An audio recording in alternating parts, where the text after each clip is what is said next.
안녕하세요. 브라질의 손영수입니다. 오늘 또 제 채널을 찾아주셔서 고맙습니다. 아직 제가 좀 세팅할 게 있으니까 요것만 좀 준비를 하고 이제 바로 오늘 뉴스 시작하도록 하겠습니다.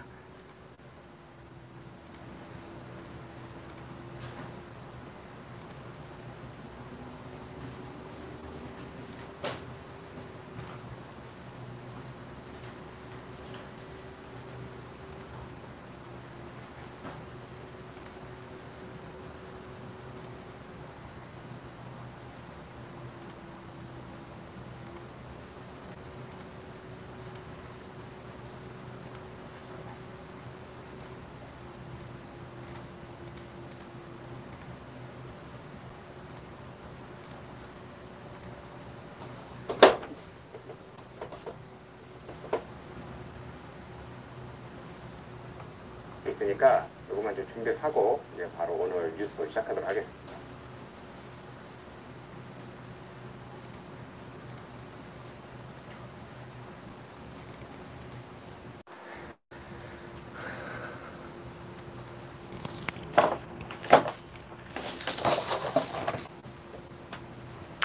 예, 저 오늘 1월 20일 드디어 이제 브라질 수요일 시간입니다. 오늘 이제 주요 소식을 앞서서 말씀드리기 전에 뭐 미국의 대통령이 드디어 이제 조 바이든이 취임한다고 합니다. 그러니까 이제 세상이 이제 크게 바뀌는 것이죠.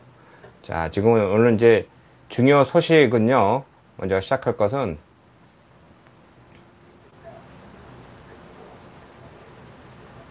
자, 일단 소리가 좀 잘 안 들리는 것 같은데 소리 잘 들리십니까?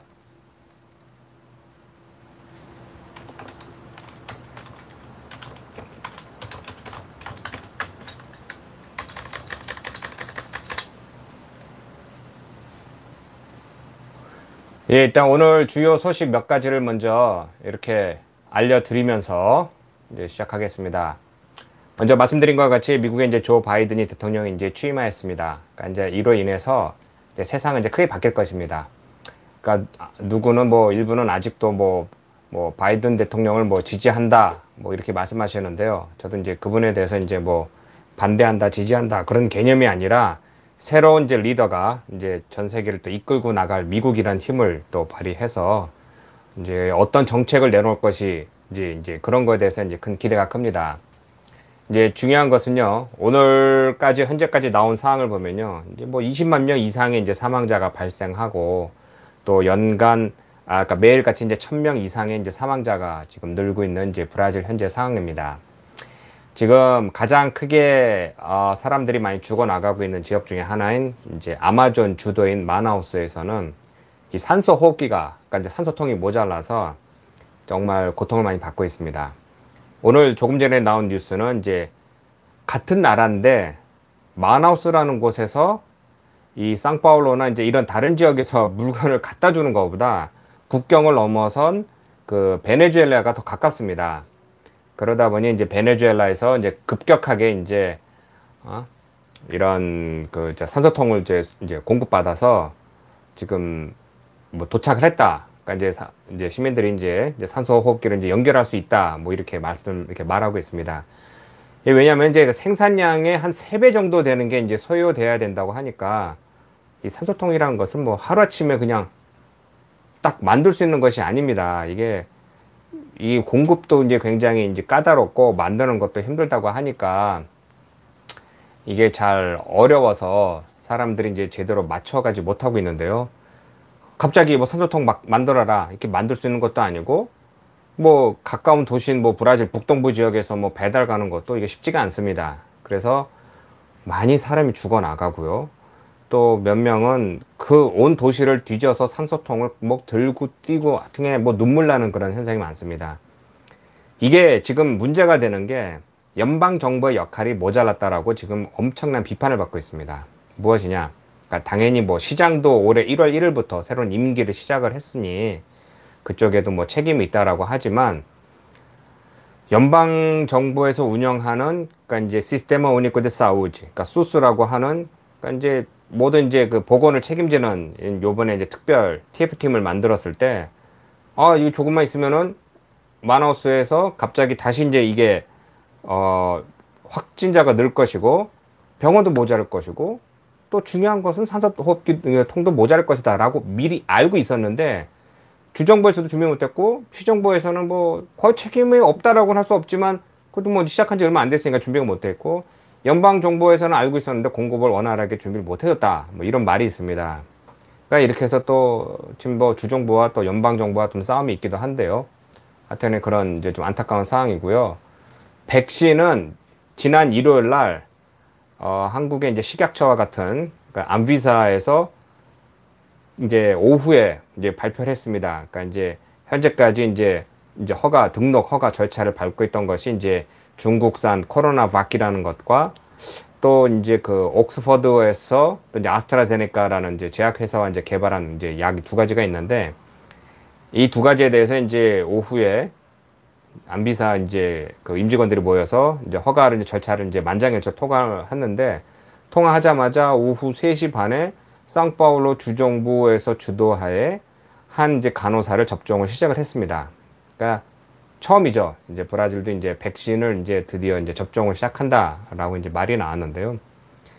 이게 정치적인 싸움이, 이 배경이 뭐냐면은, 원래는 1월 25일부터 접종을 하려고 했고, 연방정부 대통령은 잘하면은 이제 요번 주부터 1월 20일부터라도 자기가 직접 이제 연방정부 이제 주도하에 접종을 시작하겠다, 뭐 이렇게 싸움이 있었는데, 이제 도리아 상파울 주지사가 눈치껏 빨리 먼저 선수를 치는 거죠. 왜냐면 제가 수차례 말씀드렸지만, 이제 2년 있다가 있을 대선에 지금 현직 대통령인 볼소나로와 가장 강력한 후보는 이제 지금 주앙 도리아 상파울 주지사입니다. 이 두 사람이 누가 먼저 브라질에 처음에 이제 백신을 들여왔느냐, 이것 때문에 이제 굉장히 싸움이었는데, 어찌됐건 어떤 접종을 했습니다. 했으니까 월요일부터, 오늘 수요일이니까 월요일부터 이제 상파울로 이제 의료진들 먼저 접종을 하고요. 다른 지역 주지사들도 빨리 우리도 좀 받게 해달라 하는데, 현재까지 이제 브라질 이제 상파울로 이제 부탄 연구소에서 개발하고 있는 이제 백신은 상파울로 이제 주민을 먼저 우선을 하고, 이게 정치적으로 이용하여 이제 자기 이제 가장 친한 이제 주 정부에다 이제 준다, 이렇게 뭐 안 봐도 이제 뻔한 이제 스토리가 나오는 것이죠. 그리고 연방 정부에서는 인도에서 이제 라이선스 생산하고 있는 아스트라제네카 이 백신을 200만 개를 이제 물량을 확보하고 추가로 이제 받을 것이다라고 이제 계속 발표를 했는데, 인도에서 정부에서 하는 거는 우리 자국민도 지금 다 못 접종하고 있는데 어떻게 다른 나라에 막 퍼주느냐. 그래서 자꾸 이제 제한적으로 얘기를 하고 있습니다. 그러니까 이제 이게 정치적인 사항으로 지금 자꾸 변했고요. 또 이 리우데자네이루 주에서는 피오크루스라고 하는 이제 그 연구소에서는 이 아스트라제네카 이 백신을 라이선스를 받아서 생산을 하기로 했는데, 이 생산하기 위해서는 이제 뭐 여러 가지 재료가 필요하죠. 이제 근데 그런 것을 이제 인도 정부에서 이제 받아야 되는데, 그쪽에도 지금 정신없이 뭐 눈코 뭐 못 뜰 정도로 바쁜데 브라질까지 챙겨줄 여력이 없는 겁니다. 그래서 이게 안타까운 것은요, 2월 8일부터 리우데자네이루를 해서 이제 연방정부 주도하에 이제 새로 이제 백신 접종을 한다라고 했던 것이 어제 나온 뉴스가 2월 초가 아니라 3월 초로 한 달 연장이 됐습니다. 그러니까 연기된 거죠. 그러니까 이게 연방정부, 그러니까 볼소나로 대통령은 자꾸 이제 준비하고 있는 이제 백신이 제대로 안 돌아가고 있고, 주정부, 각 주지사들은 상파울루 주지사가 뭐 11톤 믿던 간에 어떻게든 밀고 가는데, 연방정부 차원에서 하는 것은 무엇이느냐, 자꾸 걸림돌이 된다라고 이렇게 지금 이제 드디어 평이 나오는 겁니다.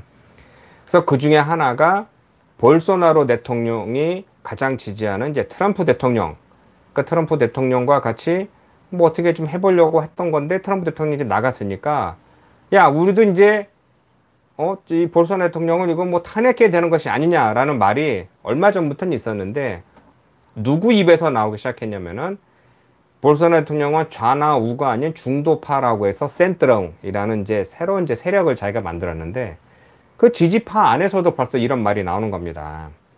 대통령 잘못하면 저거 탄핵해야 되는 거 아니냐? 이렇게 되니까 뭐 대통령 반대파들은 잘 됐다, 저거 대통령 빨리 탄핵시켜야 된다, 이렇게 말도 할 수 있지만, 그렇게 말한다고 쉽게 되는 것은 아니고요. 절차도 많고 뭐 중요한 것은 지금부터 그렇게 탄핵 얘기가 나오고 지나가면은 가만히 있겠냐 이거예요. 이제 반격을 시도를 할 것이고, 그러면 2년간 전국은 또 혼란에 빠진다는 겁니다. 지금 전임 대통령도 탄핵을 당해서 이게 어떻게든 수습하려고 지금 이 현재 대통령이 선출돼서 이렇게 왔는데, 뭐 마음에 안 든다고, 그러니까 제가 이렇게 얘기하면 대통령 지지자 그런 의견이 아닙니다. 저는 항상 대통령이 뭐 지지냐 반대냐 이런 것이 아니라 제대로 일을 해야 될 사람들을 지지하는 것이 이제 제 의견이고요. 어쨌든 이제 이런 상황에서 현재 의료진들은 계속 접종을 받고 있고요. 이것을 또 언론들도 뜯어먹기식 좋아해서 누구는 줬느니 안 줬느니, 그리고 또 웃긴 게 요번에 처음으로 이제 접종받은 이제 간호사는 원래 2번 접종을 더 받았었다. 그 요번에 왜 받는지 모르겠다. 막 그래서 음모론도 나오고 굉장히 혼란스럽습니다. 중요한 것은 이제 노약자 같은 경우는 이제 의료진들이 끝나고 나면은 이제 75세 이상부터 시작해서 이제 순차적으로 이제 접종을 하게 되는데요. 그냥 아무 때나 가는 것이 아니라 스마트폰, 그러니까 어플리케이션이나 인터넷으로 이제 예약을 해야 됩니다. 그러니까 납세자 번호, 뭐 이런 거, 한국어 뭐 주민등록번호 같은 걸 넣으면은 언제 어느 시간에 어느 지역 보건소로 오십시오라고 이제 그게 이제 예약을 받고 있습니다. 그래서 지금 예약이 이제 꽉꽉 차고 있고요. 아직까지 뭐 싫어하고 좋아한다. 그러니까 난 중국 백신 못 믿겠다. 뭐 싫다. 뭐 이렇게 하시는 분들이 많은데, 뭐 한국도 뭐 논란이 많지만 브라질에 있는 이제 명망 있는 이제 몇 명의 이제 이런 감염 이런 그 전문가들의 얘기를 들어보면은 종류가 많다. 능력이 되면 다 맞아라. 돈 있으면 돈 내고 맞아라. 맞기 싫으면 맞지 마라. 그냥 간단하게 얘기하는 겁니다. 우리가 몸이 아플 때 감기나 무슨 뭐 질병이 걸렸을 때 항생제를 먹는데, 항생제도 살아있는 것이죠. 살아있는 것인데 이게 안 맞을 경우에는 항생제 이거 안 맞는 것 같아 다른 걸 바꾸자라고 바꾸는 것처럼 A라는 백신을 맞고 지났는데 이게 효과가 없는 것 같다. 그러면은 B라는 것을 맞아도 되는 겁니다. 안 되는 것은 A라는 백신을 하나 맞으면 되는 거를 뭐 100개를 맞는다라든가. 실제로 그런 적이 있었습니다. 얼마 전에도 뭐 몇 년 전에도 이런 황열병이 많이 퍼졌을 때 브라질 젊은 애가 A 보건소에서 하나 맞고 몇 시간 있다가 B 보건소에 또 하나 맞고 또 C 이렇게 돌다가 걔가 맞고 죽은 경우도 있었습니다. 그러니까 이제 그런 건 아니고, 어쨌든 이제 노약자들도 이제 예약을 이제 받아서 이제 접종을 시작하게 되면은 효과가 오게 되죠. 그럼 효과가 언제 오느냐? 이게 중요한 게, 현재 노약자는 이제 전체, 그러니까 상파울루 주만 봤을 때도요, 전체 인구의 한 10%밖에 안 됩니다. 그러니까 뭐 노약자가 다 그 접종을 받는다고 해도 전체 인구의 10%밖에 안 되고요. 중요한 것은 이게 뭐 2번에 나눠서 맞아야 되는 거고요. 한 달에 있다 또 맞는 것도 있지만, 이게 몸에 들어가서 어느 정도 효과가 있고, 또 이제 그것이 이제 백신 이제 검증 뭐 여러 가지 뭐 사망자도 있을 것이고 뭐 걸린 사람도 있을 거고, 이런 데이터를 수집하는데 한 6개월 정도 지나야 이게 대충 이제 가늠을 할 수 있다라고 합니다. 그러니까 무엇이냐? 지금 1월부터 접종을 하지만 한 6월, 7월 정도 돼야 이 백신이 효과가 있다 없다라는 걸 알 수 있다라는 겁니다. 그러면은 중요한 것은 그때까지 경제는 어떻게 돌아가느냐? 멈추는 것이죠. 지금 작년 12월까지 연방정부에서 재난지원금을 줬고 1월에는 예산도 편성도 안 됐고 준다는 것도 없고요. 지금 얘기하는 거는 경제가 그래도 어느 정도 돌아가고 있으니 이제 더 이상 재난지원금 없을 것이라고 하는데, 아직도 수천만 명의 그 시민들이 일자리도 없고 뭐 돈을 받을 곳이 없는 겁니다. 그들이 뭐 한 달, 2달? 글쎄요. 브라질은 항상 카니발이 지나야 새해가 시작되니까 올해는 이제 카니발이 이제 2월 이제 중순인데요. 2월 중순 넘어간부터는 무엇을 먹고 사느냐 이거죠. 그러면은 또 사회적인 요소가 굉장히 불안해질 것입니다. 그러니까 이래저래 이제 안 좋은 소식만 지금 들려오고 있고요. 또 이게 지금 뭐 달러는 뭐 5.3에서 지금 멈추고 있는데, 이게 달러가 자꾸 올라가니까 저도 자꾸 놀라는 게, 지금 소고기, 특히 저한테는 민감한 소고기 가격이 지금 계속 오르고 있습니다. 소고기 뭐 이게 밀가루도 그렇고 뭐 쌀도 그렇고 계속 오르고 있고요. 요즘에 슈퍼에 가서 무슨 물건을 사면은 뭐 한국도 잘 아는 사항이지만 포장은 그대로인데 그 내용물이 줄어들든가 아니면 포장을 줄여서 가격을 약간 다운시켜서 파는 것이 많습니다. 그러니까 저도 이렇게 화장실에 붙이는 게 있는데 향기 방향제 같은 것도 요만하던 건데 가격이 안 올라서 괜찮다고 샀는데 보니까 포장지 그대로인데 내용물은 반으로 줄었습니다. 그 뭣도 모르고 샀다가 이 뭐야 이게 가격이 반이 올랐네 뭐 이런 경우도 많고요. 그러니까 안 좋은 사항은 또 브라질 국민만 봤을 때 접종을 다 끝내려면은 긍정적으로만 올해 연말까지 모든 국민이 다 백신을 접종을 할 수 있다라고 합니다. 첫 번째 조건이 그때까지 이 백신을 생산해야 되는데 생산이 가능하느냐 이게 지금 가장 큰 논란이고요. 또 효능이 있느냐 이것도 논란입니다. 또 이 외에 이제 사설 이제 병원들은 이제 개인 병원들은 이제 연합을 하여 모더나부터 시작해서 파이자부터 시작해서 이제 다른 백신들을 스푸트닉 러시아 것도 지금 인증 이제 절차를 밟고 있고요. 이런 것을 자기네들이 사와서 이제 시민들한테 이제 돈을 받고 팔려고 이제 한다고 합니다. 그러니까 정부에서 주는 거는 이제 무료지만 이런 사설 병원에서는 이제 팔 거고요. 돈 있는 사람들은요, 다 맞을 겁니다. 이게 뭐 100불, 200불 한다고 해도 그들한테는 생명과 연관된 거기 때문에 당연히 다 돈을 내고 이제 살 것이죠. 그러니까 그때까지 그러니까 올해 연말까지 이게 백신 접종이 계속 제대로 잘 이어간다고 해도 효과가 보려면 한 6개월 된다니까 내년 2022년까지 이거 어떻게 될지 모르는 겁니다. 그러니까 그때까지 계속해서 그러니까 쉽게 해서 A라는 접종을 맞았는데 이게 좋다, 효과가 있다. 그럼 이제 괜찮네, 계속 이제 맞으면 되겠다. 근데 그게 아니라 이거 효과가 없네. B라는 접종도 해보고 C라는 것도 해보고 이런 식으로 계속 해보는 거게 문제가 있고요. 그러니까 시간이 걸리고요. 또 하나는 백신을 그때까지 만드는 것도 이제 문제가 있고요. 가장 이제 보편적으로 정부에서 내놓는 정책은 아마 2022년 내년 말 정도 돼야 전 국민들이 다 이제 백신 접종을 할 거고 또 그때부터 이제 정상적으로 이제 뭐 1년에 한 2억 개 정도 되는 이제 백신을 이제 만들 것이다, 생산할 것이다, 뭐 이렇게 예상을 하고 있으니까요. 그럼 올해는 무슨 말이냐? 그러면은 계속해서 바이러스를 안고 간다는 겁니다. 이게 없어지지 않을 것이고, 이게, 이 경제가 계속 이런 바탕 속에서, 그러니까 이제 격리 속에서 계속 들어가고 있고요.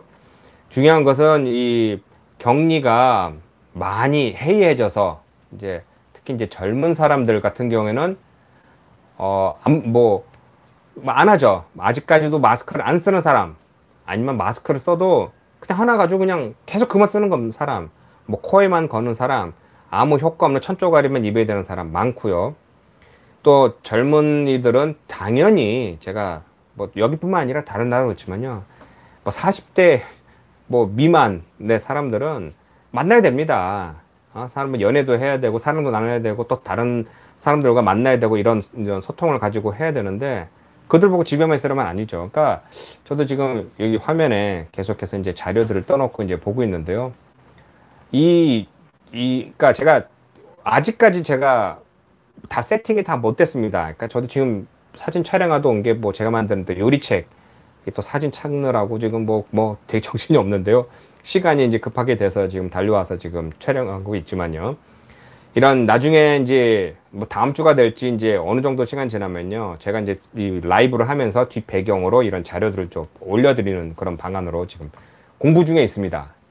어쨌든 이제 지방에 보면요, 지방이라도 할 수 없고 상파울로 대도시 이제 인근 30km 정도 떨어진 이제 외곽 지역에 보면요, 한 수백 명에서 수천 명이 몰려서 마스크 안 쓰고 그냥 축쟁을 냅니다. 맥주 마시고 춤추고 노래하고. 그들한테는 이런 문제가 없다, 막 이렇게 하는데, 그들이라고 안 무서워하는 건 아니고, 무섭고 또 어렵고 또 이제 할 것도 없고 하는데, 그들은 이게 어떻게 막을 수가 없어요. 자기네들은 하지만 젊은이 아시겠지만 우리 젊은 애들이 무서운 게 없죠. 저도 한때 그랬으니까요. 근데 그러다 보니 계속 모이는데, 아마존 지금 가장 이제 치열한 이제 아마존 주도에 있는 마나우스라는 곳에서 있는 거거든요. 바이러스가 변이된 그 바이러스는 이상하게 빨리 또 이제 더 급하게 이제 그 상태를 안 좋게 하고, 중요한 게 이제 젊은 애들 사이에 많이 퍼진다고 합니다. 사망자도 늘고. 근데 이런 게 마너스에서 하는 게 지금 계속 이제 다른 지역으로 퍼질 수도 있으면은요, 한국 이 쌍파울 같은 데 많이 온다 그러면은 젊은 애들이 그런 바이러스에 이제 감염된다면은 전파력이 엄청나고 바이러스에 이제 감염되자마자 바로 이제 급격하게 이제 상태가 안 좋아지고 또 이제 특히 젊은 사람들이 이제 한둘이 이제 뭐 환자가 이제 뭐 많이 늘면서 이제 사망자 늘면은 이제 사회적인 또 혼란이 또 엄청나게 되는 것이죠. 그러니까 첫 번째 제가 한 20분간 지금 계속 이제 그 바이러스에 대해서 이제 계속 설명을 드렸는데요. 어려운 것입니다. 그러니까 최악은 2022년, 2021년인데 내년 말쯤 돼야 다 백신이 다 접종이 되고 그것도 효과가 있느냐 없느냐는 모르고요. 뭐 긍정적으로 하면 올해 연말까지 백신 접종을 다 해서 뭐 어느 정도 효과가 있어서 좀 사람들이 돌아갈 것이다 하는데 이거에 대해서는 제가 굉장히 이제 회의적이고요. 중요한 것은 이 불알 사람들은 인사할 때 안녕하세요 뭐 이렇게 손을 이런 게 아니라 악수뿐만 아니라 볼에다 뽀뽀하고 안아주고 하는 이런 풍습이 있습니다. 꼭 해야 되는데 그래서 이제 많이 줄어들기는 했지만은 이게 굉장히 이제 이게 피부와 피부를 이제 닿으면서 이렇게 사는 이제 문화가 있는데 이런 것을 언제까지 단절되면서 이런 문화를 이어갈지 그럼 브라질 다운 이렇게 문화가 이렇게 좀 풍습이 좀 바뀌는 것, 뭐 요즘에 안아줘 아무도 뭐 악수도 안 하고 멀리서만 이렇게 보곤 하는데 언제까지 갈지 이거 잘 모르겠습니다. 일단 백신은 이제 여기로 끝나고요. 지금 현재까지 이제 손정민님, 예, 고맙습니다. 항상 그자도 요즘에 페이스북에서 잘 안 보여주셔가지고 오늘 메시지 보내려고 해서 어디 좀 괜찮으신가 해서 걱정됐고요. 또 호준이 12시에 또 연락 주시네요. 예. 정말 고맙습니다. 또 마이클 기님, 예, 한국에서 시청해 주셔서 정말 고맙습니다. 제 방송 지금 하는 것을 좀 더 공부를 해서 다음에는 더 좀 시간도 더 좀 자율적으로 좀 하도록 제가 지금 많이 노력하겠습니다. 고맙습니다. 자, 이제 이어서 현재 경제는 지금 어려운 상황이고요.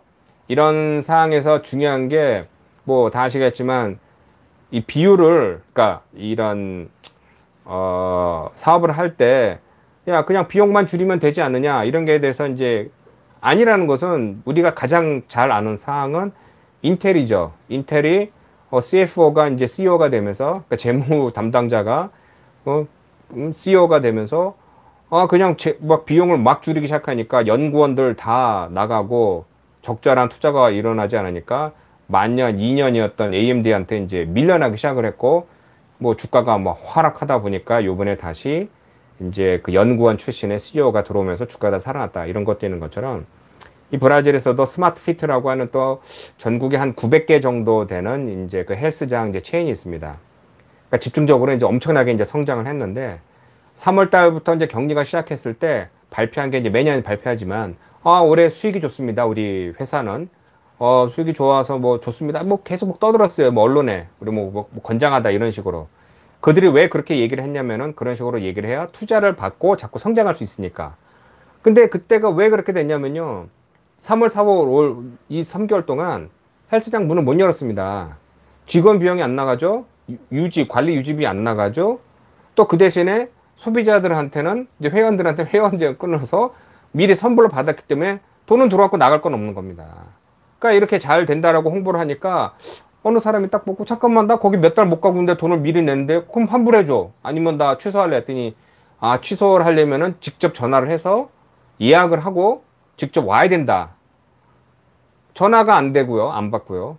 또 가려고 했더니 야 지금 격리 기간에 무서운데 어딜 나가. 이러니까 집중적으로 욕을 먹다가 뭐 나중에 사과하고 그냥 온라인으로만 신청해도 뭐 환불하겠습니다.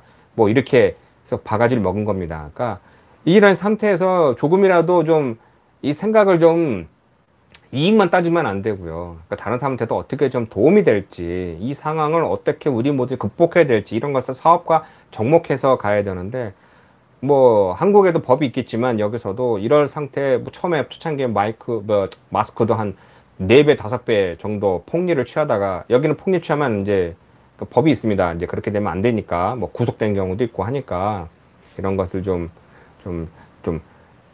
생각을 좀 잘해서 해야 되는데 요거 뭐 기회니까 내가 한번 노려서 돈을 벌겠다 이렇게 되는 게 아니고요. 특히 한국에서도 여기 보면은 브라질에 가서 내가 무슨 사업을 하면은 뭐 필요한 거 있으니까 내가 뭐 가져가서 그냥 이게 안 됩니다. 요즘에 그렇게 쉬운 것은 아니고요. 또 다른 것은 이제 요즘에 한국 뭐 또 그렇지만 이제 배달 음식이 이제 많이 활성화되는 겁니다. 그러니까 식당들이 더 이상 앉아서 먹을 곳이 없죠. 그러니까 다들 무섭고 나가기도 어렵고, 또 서로 저 사람 누구냐고 서로 막 눈치 주죠. 저 사람이 누구야? 우리 식구는 알겠는데 쟤 누구야? 뭐 이게 이런 분위기에서 뭐 사람들이 북적북적해서 먹고 삶 이런 게 안 되는 거죠. 그러니까 가장 먼저 큰 타격이 이제 요식업, 이제 식당들이 이제 어려운데요. 특히 이제 우리 한인들 같은 경우에도 요식업은 뭐 한인들 위주로 하다가 불알 사람들이 이제 많이 와줘서 먹어야 되는데, 불알 사람들이 아직 한식을 잘 모르는 것도 있고 거리상으로도 멀고, 그러니까 이제 이 어려운 상황에서 요즘에 이제 배달 음식을 이제 많이 하시는 분도 많습니다. 근데 배달 음식을 이제 하면은 뭐 돈을 많이 벌 수 있다. 이건 뭐 제 얘기가 아니라 한국에서도 벌써 오래전부터 이제 배달 음식점을 하시는 분들의 이제 얘기를 들어보면요. 이거 매장 홀 하는 거하고 거의 비슷합니다. 그러니까 알게 모르게 많이 나가는 이제 비용이 많은데, 그 중에서 배달비 따로 뭐 세금 따로 뭐 홍보비 따로 뭐 이런 것을 제하고 나면은 그냥 홀에서 내가 직원을 채용해서 하는 거하고 비슷비슷하다 뭐 이렇게 나오는 경우가 많습니다. 그래서 그걸 보면 또 브라질에서도 배달 수수료, 그러니까 어플 한국으로 치면 뭐 요기요 아니면 배달의 민족 같은 거, 이게 얼마냐, 한 30% 떼갑니다. 30%. 30% 하면은요, 예, 만 원어치 팔면요, 그럼 3,000원 그쪽으로 가는 거예요. 그리고 또 배달비는 또 따로 떼어주는 겁니다. 그러니까 그거는 이제 뭐 당연히 이제 그 주문한 사람이 이제 돈을 내는 거지만, 그러니까 저희 식당에서 저도 운영을 해봤고 이런 뭐 개념을 보면은 식당에서 30% 남기기요, 뭐 음식 하나 팔아서 이게 굉장히 어렵습니다. 이게 쉽지가 않습니다. 근데 어플 회사에서는 자기네가 30% 가져간다니, 이 브라질이에요, 브라질. 그러니까 자기네들만 이제 배부르는 겁니다. 그러니까 이제 이런 것을 좀 답답한 마음에 제가 지금 또 설명을 드렸고요. 또 하나는 잠시만요.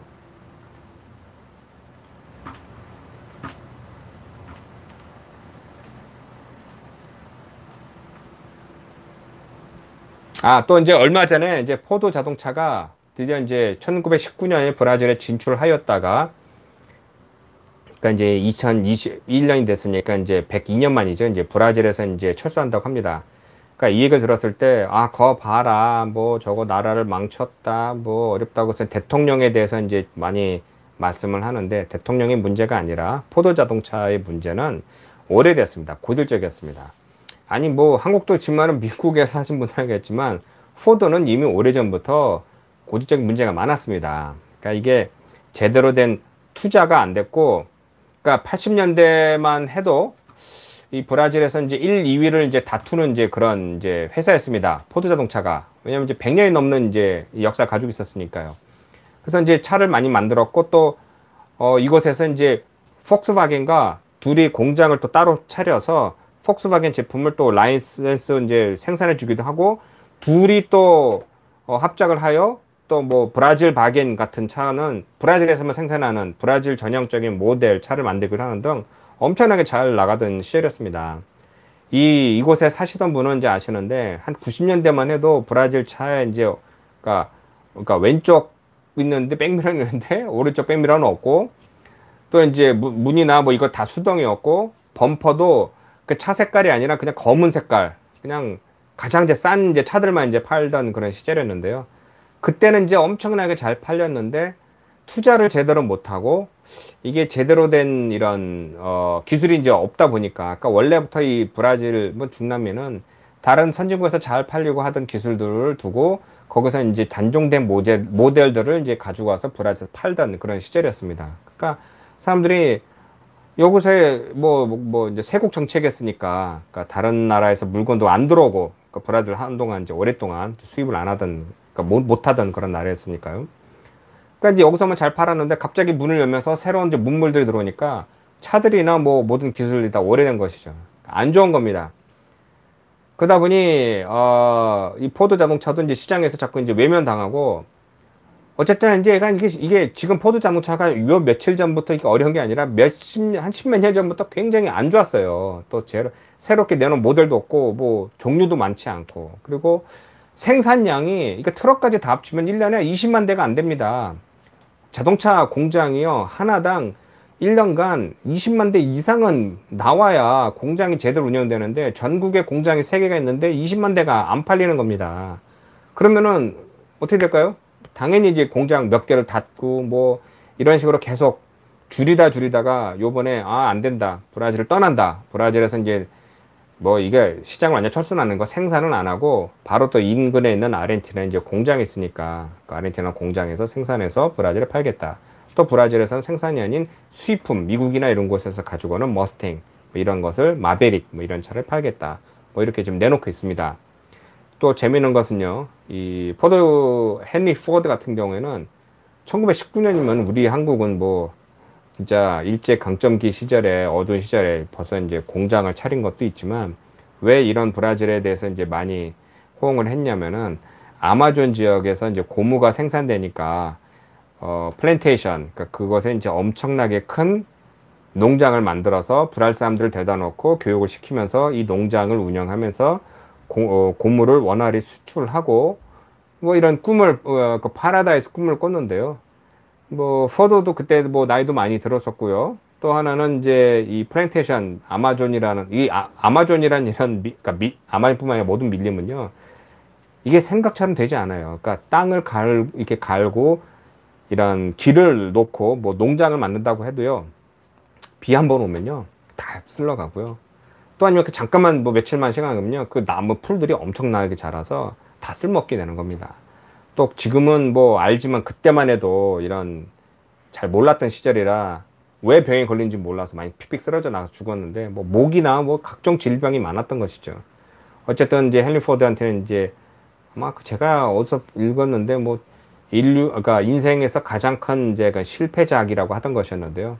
어떤 그런 정신을 기른 헨리 포드가 직접 이렇게 와서 이렇게 참여하던 지금 이런 상황이 다 이제 뭐 망해서 이제 나간다고 하니까 안타깝고요. 중요한 것은 또 브라질에서 가장 큰 이제 포드 자동차 이제 대리점을 하는 게 까와라고 있습니다. 까와라고 하니까 인디오 말 아니면 일본 사람이냐 뭐 이렇게 물어볼 수도 있는데요. 그게 아니라 주인 이름이 카를로스 아우베르토 올리베라 안드라지라고 해서 그 사람 이름의 철자를 앞에 쓴 겁니다. CAOA. 그래가지고 까와라고 하는데 이 대리점에서도 이제 현대 자동차 라이센스도 생산도 있고요. 그러니까 이제 경험도 있으니까 자기네가 직접 이런 포드 자동차 공장을 인수해서 라이센스로 생산을 할 수 있겠다라고 해서 지금 어제부터 계속 지금 뭐 논의 중에 있다고 하는데요.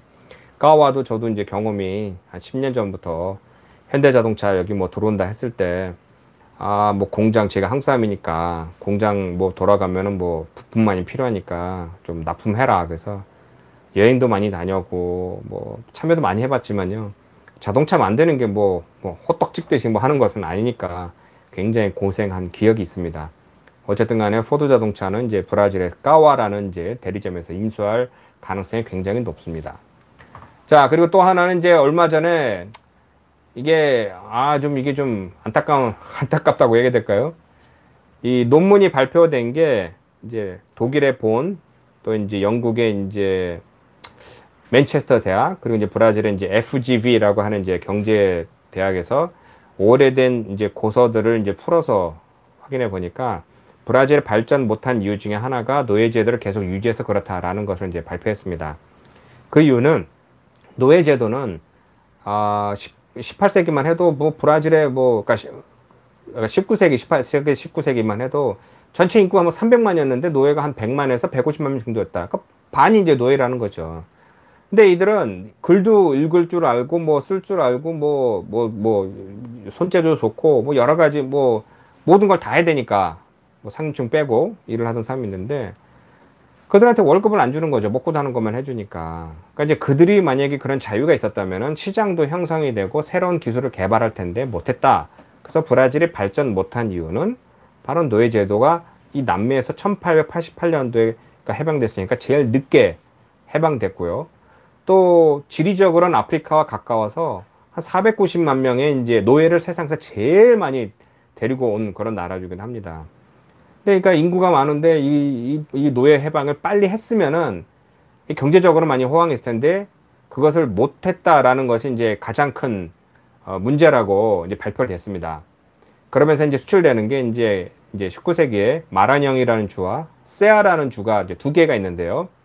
이 두 주에서 한쪽에서는 마란형은 노예 제도가 있고요. 세아라는 이제 노예 제도가 없었습니다. 해방됐었습니다. 그 당시만 해도. 근데 중요한 게 이제 그 당시 이제 미국 남부 전쟁으로 인해서 전국에 이제 전 세계 생산하던 이제 모카 생산량이 이제 줄어들자 이 남미 브라질 시장에서 이제 우리가 많이 생산해서 이제 수출할 수 있으니까 열심히 해보자 하는데요. 통상적으로 여태까지는 노예 제도는 생산이 높다고 했었습니다. 왜냐면은 그냥 강제로 막 시키니까. 근데 이제 그 당시 그 사항을 비교를 해보니까 그게 아니라 자율적인 세아라주에서 생산량이 더 높았다고 합니다. 그러니까 그 이유 중에 하나가 아무래도 자율적으로는 할당량이 자기네 이익과 연결됐으니까 돈을 많이 벌고, 또 하나는 이런 새로운 기술과 또 새로운 목화를 뭐 들어오는 등 좀 점진적인 좀 변화를 이제 따르는 것이고, 반대로 그냥 노예제도에 있는 사람들은 시키는 것만 하면 되는 거니까. 그래서 이게 안 좋다라고 이제 브라질이 이제 발전이 늦은 이유가 이거다라고 얘기를 하는데, 아니 그 미국과하고 브라질과하고 이제 그럼 노예제도 해방한 지 몇 년밖에 차이 안 났는데 이렇게 큰 뭐 문제를 이렇게 나중에 결과가 이렇게 나느냐? 근데 그것은 이제 역사적으로 아직 연구를 할 사항입니다. 그러니까 중요한 것은 노예제도가 만약에 그 당시에 빨리 노예 해방을 해서 그들이 돈을 벌고 월급을 받든가 수익을 얻었으면 그걸 투자를 해서 더 활성화했을 텐데 그렇지 못했다라는 것이 이제 요번에 요점인데, 그 제가 이제 속해 있는 이제 그 페이스북 그룹이 있습니다. 이제 브라질 역사. 일본 사람이 대뜸 거기다 놓고, 야, 포르투갈 니들이 노예제도 많이 해서 돈 많이 빼먹고 브라질 뭐 걸림돌 됐어. 이렇게 쓰니까 포르투갈 사람이 그 그룹 지원 사람이, 야, 네가 한국하고 중국에다 니들이 한 거 생각을 해봐. 그랬더니 또 그쪽에서는 뭔 소리야 하고 또 싸운 겁니다. 너희들이 뭐 한국 중국 빼먹었잖아. 그러니까 야, 우린 그런 거 없어. 야, 난징 학살 그거 중국이 조작한 거야. 뭐 엄청 싸우다가 나중에는 그 그룹에 추방됐는데, 어쨌든 간에 일본 사람들의 이런 생각이 너무 이게 달라요. 그러니까 저도 주위에 일본 사람들하고 얘기를 해보면은 깜짝 놀라는 게 그 역사의식이 몰라서 그런 겁니다. 제가 알기로는. 제대로 한 게 아니라 자기네들이 보고 듣고 한 거를 그게 진실인 줄 알고 체계를 얘기하는데, 쉽게 해서 99명이 또 잘못했다고 얘기하는데도 자기는 꿋꿋한 겁니다. 왜냐면 자기는 그게 맞는 거예요. 그걸 보고 배웠으니까. 한국, 일본, 뭐 중국, 뭐 뿐만 아니라 브라질 사람, 뭐 다른 나라 사람들이, 야, 일본도 잘못한 거 너 잘못 알고 있는 거야. 아무리 지적해줘도 이게 잘 안 받아들이니까. 그러니까 저도 웬만하면 이제 일본 사람들하고 이제 뭐 친구도 있지만 이제 별로 이제 그런 역사적인 얘기를 안 하려고 하는 게 너무나 잘못 알고 있는 것이 많아서 좀 답답할 뿐입니다. 자, 지금 또 추가적으로 또 이제 세실리아님 또 미국에서 또 잘 듣고 있어요. 예, 고맙습니다. 또 한 분이 질문하시는 게, 브라질 GDP만 보면 브라질 잘 사는 것처럼 보이는데 화폐 가치는 브라질 왜 이렇게 낮나요? GDP만 보면 브라질 잘 사는 것처럼 보이는 데가 어떻게 GDP가 높아도 인구로 나눠 보세요. 인구가 몇 명인가. 이게 그러니까 뭐 한국에 5천만 명하고 여기 2억 명 되는 사람한테 같은 GDP만큼 뭐 따지면 당연히 뭐 한국이 더 잘 사는 거죠. 인구가 적으니까. 그 화폐 가치는 브라질이 왜 이렇게 낮습니다. 항상 잘 산 적이 없어요. 브라질이. 이게 자꾸 착각이에요. 바로 한국에서만 지금 보는 거와 같이 브라질은 땅이 크고 기회가 많고 뭐 이런 말인데, 제가 지금 말씀드린 건 마지막에 말씀드리려고 했던 건데 지금 벌써 말씀드리면요, 요즘 브라질 사람들이 뭐라 그러냐면요, 브라질은 기회의 땅, 미래의 땅, 그러니까 미래의 나라, 가능성 있는 나라, 브라질 사람 말하는 겁니다. 이게 한국 사람이 하는, 제가 얘기하는 게 아니고요. 근데 그게 뭐냐면요, 자, 근데 그 미래가 언제냐, 상상의 미래냐, 다가올 수 없는 미래냐. 제가 이게 말씀드리는 이 내용은 여기서 40년, 50년 산 뭐 대학 교수님, 그러니까 한국계, 아니면 여기서 뭐 오래전에 뭐 대학 졸업을 해서 뭐 하신 분들, 그리고 또 아니면 여기서 태어나고서 오래 산 뭐 브라질 사람들이 교수, 박사, 학사 이런 사람들이 얘기하는 겁니다. 십몇 년 전만 해도 제가 아는 이제 동생이 이제 졸업을 해서 뭐 여기 교수가 되려고 나무라 했더니 담당 교수가 불러서 너 기회 되면 한국이나 다른 나라로 가라. 내가 여기에 뭐 교수지만은 대우도 안 좋고 또 여기 뭐 논문이나 뭐 연구할 비용도 없다. 그러니까 꼭 떠나라고 해서 그 친구 이제 한국 가서 다시 이제 공부하면서 잘 살고 있다고 제가 들었는데요.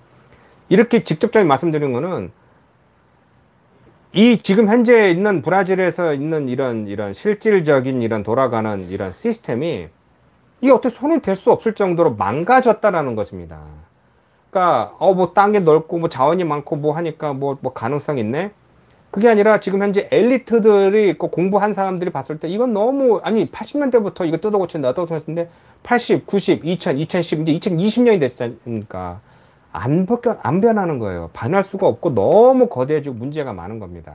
그러니까 이걸 어떻게 할 수 없으니까 그들이 말하는 게 좀 떠났으면 좋겠다. 실제 떠난 사람 많고요. 어제도 제가 뭐 만난 그 의사의 그 장인도 영국 사람인데 여기서 30년, 뭐 20몇 년 살았는데 영국으로 다시 돌아갔고, 지금 현재 코로나 바이러스뿐만 아니라 그 전부터 제 10년 전부터 한의사를 보면요, 다 한국을 자꾸 떠나는 이유 중에 하나가 이제 여긴 미래가 없다, 뭐 장사가 안 된다는 것도 뭐 문제가 있겠죠. 근데 지금 현재 이런 상황이 우리 한인들, 외국인들의 입장이 아니라 브라질에 살고 있는 사람들이 눈으로 많이 봤고요. 2000년대 초만 해도 이제 중반만 해도 이제 한국으로 많이 유학 갔던, 이제 국비 장학생을 한국으로 갔던 브라질 학생뿐만 아니라 다른 나라 갔던 유학생들이 돌아와서 후회한 게 굉장히 많았습니다. 일자리가 없는 거예요, 브라질에. 또 일자리가 있어도 월급이 싸고. 그래서 대부분의 유학생은, 한국도 한동안 그랬죠. 미국이나 영국이나 유학 가서 거기 눌러 앉는 것처럼 안 돌아와서 여기는 기술 발전이 늦어지고. 이게 자꾸 악순환이 되는데 코로나 바이러스로 인해서 좀 계속해서 지금 막 밀리고 있는 상황이죠. 그러니까 제가 또 어서 또 얼마 전에 들었는데, 뭐, 그러니까 미국 같은 경우인데 여기도 보면 브라질 사랑하는 사람과 뭐 한국 가고 싶은 사람들의 차이가 뭐냐 했더니, 브라질이 좋았다라고 하는 사람이 브라질 말을 더 잘한다, 또 이렇게 설명을 했는데요. 이 맞습니다. 여기서 태어났던가, 아마 여기서 어렵다 자라서 브라질 말만 하고 브라질 사람들과 사는 사람들은 한국이 어떤지 몰라요. 한국이 어느 나라인지도 모르고 엄마 아빠로만 얘기를 들었는데 가보지도 않았고 한국말 못하기 때문에 한국에 대해서 생각을 못하는 것이고, 한국에서 태어났던가 한국에서 뭐 공부를 했던가 한국에서 좀 생활했던가 아니면 한국말을 잘한다라든가 하는, 또 여행 자주 간 사람은 야, 이거 브라질은 아니다, 한국 가는 게 좋겠다라고 해서 이제 한국 가는 게 맞습니다. 이제 나가는 사람들이 많은 것이죠. 그러니까 여기서 태어나서 완전 브라질 사람 사는 사람들은 옵션이 없는 겁니다. 여기만 봤으니까. 지금 그런 상황인 겁니다. 자, 지금 또 계속해서 지금 몇 분이 들어오시는데요. 예, 일본 아베 정권 역사 교육의 퇴방, 예, 맞습니다. 이게 역사 교육의 더 퇴방 같고요. 아, 또 얼마 전에는 제가 페이스북에 올렸는데요. 한국을 사랑하는 브라질 사람들 모임이 있는데 거기서 일본 사람이 어마어마한 글을 쓴 게, 폭탄 날린 게, 한국하고 일본이 합병을 못하는 이유가 다른 나라 사람들이 이해관계로 인해서 못한다, 이렇게 쓴 겁니다. 그래서 뭔가 봤더니 한국하고 일본이 합병을 해서 힘을 합쳐서 북한과 뭐 중국 뭐 이런 나라를 다 뭐 싸워서 이겨야 되고, 그래서 말이 돼? 합병을 왜 해? 그랬더니 가만히 보면 그 사람 그 뿌린 그거예요. 한국하고 일본은 원래 일본 거였고 일본이었기 때문에 같이 힘을 합쳐야 된다, 이런 식입니다. 말이 안 되는 거죠, 우리 입장에서는. 근데 거기서 똑같이 99대 1로 지금 싸우는데 혼자 싸우다가 뭐 나중에 또 뭐 전 보다가 이제 그만뒀는데요. 이게 너무 답답한 내용입니다. 자, 그리고 이제 한국에는 일반 식당 김치처럼 지금 브라질 평범한 점심 한 끼 식사는 얼마인가요? 아, 이게 요즘에 환율이 많이 떨어져서 달러로 계산하면은 이게 굉장히 힘든데요. 평범한 점심 한 끼 식사, 글쎄요, 뭐, 그러니까 헤알로 치면요, 30헤알, 뭐 50헤알 뭐 종류가 있습니다. 그 뭐냐면은, 아니, 한국에 저도 뭐 알지만 뭐 종로 뒷골목에 있는 이제 뭐 어느 뭐 가면 뭐 국밥 뭐 2,000원, 4,000원, 5,000원 뭐 이런 게 있는 거고, 또 뭐 보통 가서 뭐 짜장면 하나 먹으면 요즘에 좀 괜찮으면 한 10,000원 정도 하는 것처럼, 여기도 뭐 그 정도로 한 10,000원이면 지금 한 50,000원, 그러니까 50헤알 정도 되는 거, 그러니까 되죠. 지금 현재 환율로 따지면요. 한 그 정도는 좀 돼야 되는 겁니다. 근데 요즘에 돌아다니면요, 그러니까 이제 어딜 돌아다니냐는 겁니다. 그러니까 만약에 제가 강남에 출장 가서, 그 강남에는 뭐 회사 다니든가 그 사람들 만나면 그쪽에서 밥을 먹지, 뭐 8,000원짜리, 6,000원, 4,000원짜리 뭐 어느 식장에 남대문을 가든지 이 가지는 않는 거죠. 그러니까 어디에 돌아다니고 하느냐에 따라서 이런 이제 음식 가격이 이제 달라지는 건데, 보통에서 한국 돈 한 10,000원이면 지금 환율이 올라서 한 50회알 정도면 웬만큼 먹을 것입니다.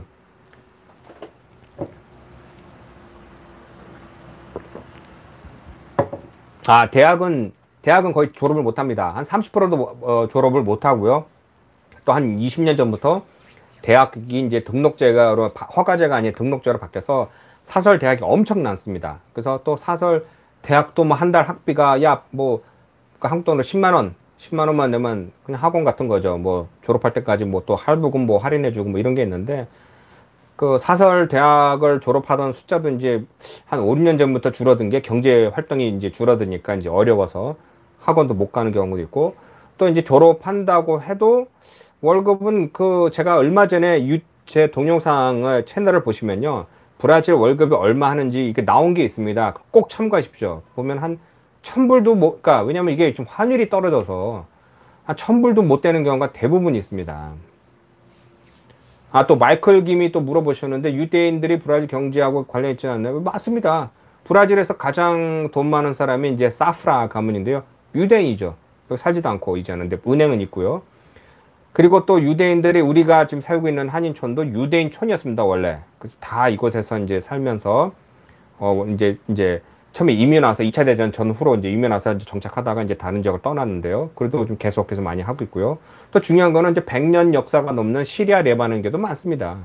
그러니까 시리아 레바논 그러면 아랍 사람들 이게 좀 그렇게 이제 아랍 사람이라고 하긴 그러고요. 하여튼 그들도 지금 어마어마하게 지금 살고 있으면서 방송국, 은행 뭐 많이 가지고 있습니다. 자, 또 이제 한국으로 여행 가고 싶어하는 브라질도 많네요. 그러니까 뭐 질문 마지막 질문 제가 이거 보면요. 브라질 사람들은 한국 인식이요 굉장히 좋아졌습니다.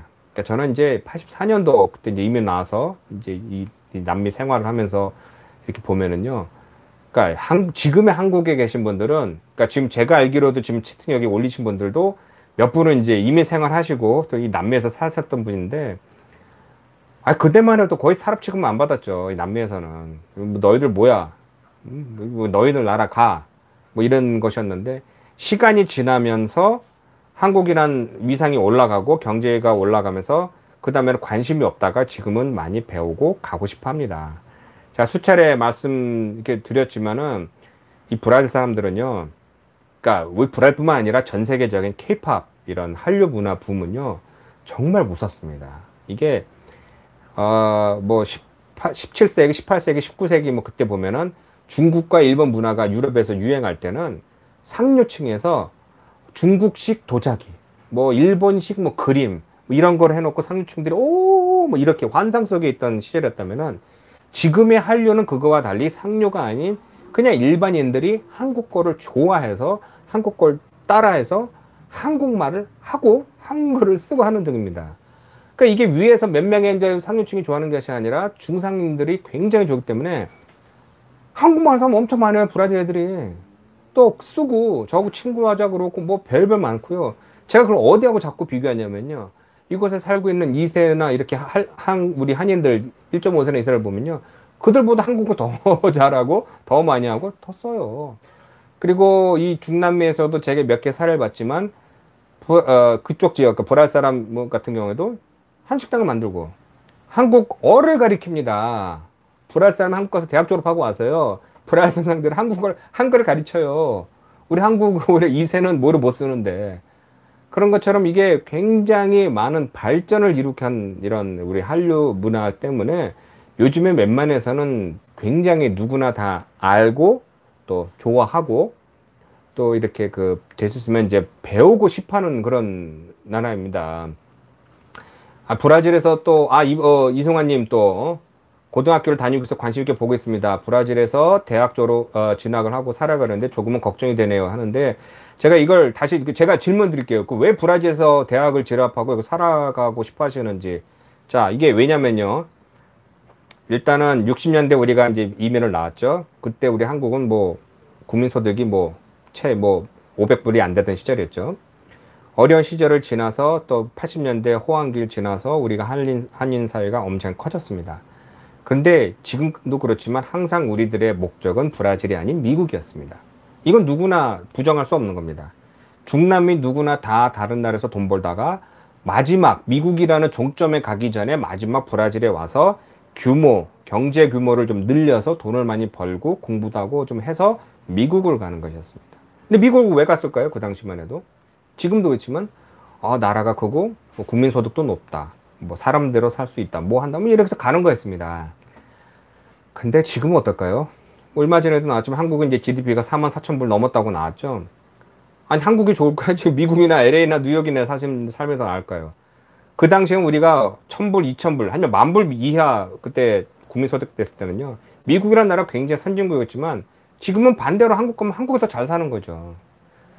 그러니까 어디서 누가 잘 사는 거로 따라 그 나라 국력이 어느 정도 되느냐, 국민소득이 어느 정도 되느냐 이런 걸 봤을 때 브라질은 아니라는 겁니다. 현실적인 거고요. 또 두 번째는 그게 아니라 그냥 좀 자율적으로 내가 조금 어떻게 하든 간에 내가 한국은 너무 치열하게 살고 있다. 이런 걸 벗어나고 싶다 하면은 그것은 또 다른 이야기입니다. 미국도 아니에요. 미국에 가신 분도 브라질 사셨다가 가신 분, 아니면 거기다 사셨다 오신 분의 얘기는 미국도 너무 치열하게 산다. 근데 브라질 오니까 너무 좋다. 왜? 이게 남의 눈에는 뭐 일을 안 하는 거고요. 여기 있는 사람한테는 일을 많이 한다고 생각하지만 그렇게 치열하게 사시는 건 아니죠. 그러니까 그런 거를 봤을 때 브라질을 나는 게 좋다라고 하는 거는 저도 인정을 하고요.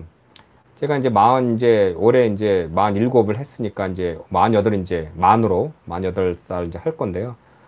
사실 이 나이에 제가 어디 이민 가고 싶은 마음도 없고 갈 용기도 없고 힘도 없습니다. 이제 체력도 떨어져서 어느 새로운 나라에 한국이라고도 가서 일하고 뭐 살라고 해도 잘 못하겠습니다. 같은 얼굴 같은 언어를 쓴다고 해도 그만큼 어려운데, 그래서 저는 이제 브라질에서 살고 또 아이들이 이제 커가니까 이제 나중에 아이들도 우리 아들 여기서 이제 대학교 나오면 이제 정착까지는 모르겠습니다. 그때가까지 한 20년도 남았는데 브라질이 어떻게 될지 어떻게 발전을 할지 이것은 잘 모르겠는데, 아직까지는 현재로서는 뭐 당연히 누구나 그렇지만 미국이라는 데를 보내는 거죠. 왜? 미국이라는 것이 경제적인 뿐만 아니라 교육이 수준이 높고요. 또 하나는 미국이라는 사회에 들어가서 살면요, 언어나 뿐만 아니라 생각 자체가 그 권리, 내 자의식, 자율 뭐 이런 게 굉장히 높아집니다. 그렇기 때문에 이제 그런 거를 봤을 때 미국이라는 것이 좋은데, 아니 그렇다고 해서 브라질, 자 미국을 보낸다고 얘가 갑자기 미국 사람이 됩니까? 또 미국이란 나라에서도 갑자기 아유 왔으니 너 미국 사람이고 너 미국 그건 또 아니죠. 그러니까 계속 이방인으로 지금 살 수밖에 없는 것이죠. 그러니까 갔으면 한국을 갔으면 좋겠는데, 진짜 제가 재산이 한 100억 정도 있다면은 한국을 좀 가볼 생각을 할 텐데 그건 아니고, 또 한국 같은 요번에 또 추위, 제 아내하고 얘기했지만 저는 한국 가서 못 살겠습니다. 왜냐면 아니 눈을 보고 그런 기억이 별로 없어요. 근데 한국에서 보니까 뭐 수도관이 터지고 뭐 타이어가 뭐 이렇게 해서 차가 뭐 밀리고, 그거 어떻게 살아요? 저는 모르겠어요. 여기서는 한여름에는 거의 맨날 반바지에 그냥 슬리퍼 하나 신고 웃돌이 하나 입고 사는 건데, 한국 같은 나라에 그러니까 결국은 적응을 못 한다라는 것이죠. 그러니까 굉장히 어려운 것입니다. 자, 지금 또 한국에서 또 이제 계속 또 좀 들어오고 계시는데요. 이제 50분이 됐습니다. 이제 조금 있으면 이제 제가 이제 이거 좀 그만 이제 방송을 끊으려고 합니다. 혹시 다른 질문 있으신지 그 질문 몇 개 받겠습니다.